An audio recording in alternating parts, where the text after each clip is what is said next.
Kita bakal jelasake babagan tembang macapat lan sawijining jinise yaiku pangkur. Apa tegese tembang macapat iku? Tegese macapat yaiku salah sawijining karya sastra Jawa, awujud geguritan utawa puisi tradisional Jawa sing kaiket dening aturan tertentu, yaiku guru gatra, guru wilangan lan guru lagu. Apa fungsine tembang macapat iki?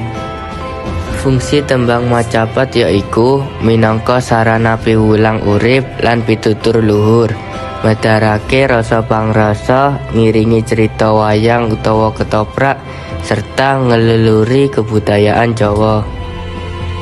Kepriye asal usule tembang macapat?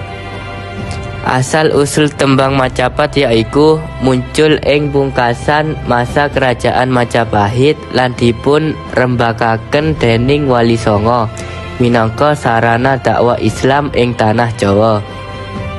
Apa jenise tembang pangkur iku?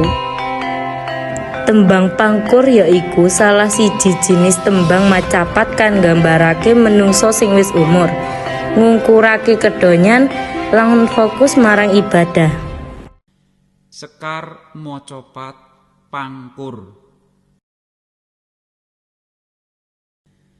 Tetuko lawan prayoga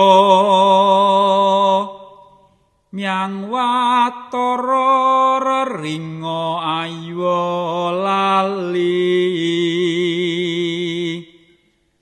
iku prabot satuhu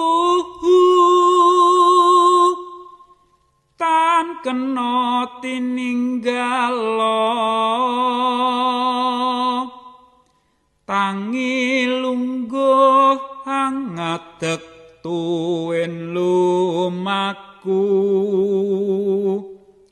angucap meneng anindra